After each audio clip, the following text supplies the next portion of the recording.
আমি এত কিছু কেন করেছি তাহলে শোনো।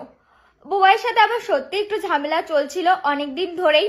আর ঝামেলাটা এটা নিয়েই শুরু হয়েছিল যে আমরা রেজিস্ট্রিটা করে নিই। তো বুবাই বলেছিল 2025-এ পুজোর সময় করবে, আবার বলেছিল 2026-এ পুজোর সময় করবে। এটা নিয়েই আসলে আমাদের ঝামেলাটা হয়েছিল। আর আমি বুবাইকে বারণও করেছিলাম আমাদের এই ঝামেলাটা সোশ্যাল মিডিয়াতে এনো না।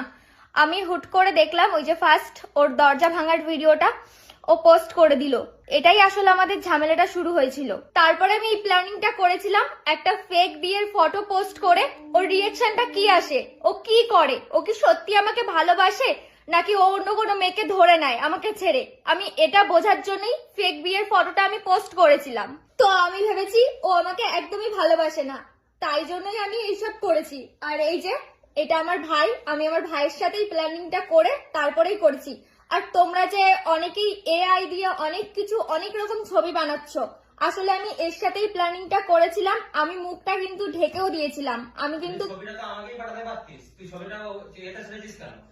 ফেসবুকে ছেড়েছিস না, তুই তো পার্সোনালি হোয়াটসঅ্যাপে আমাকে পাঠাতে পারতিস ছবিটা।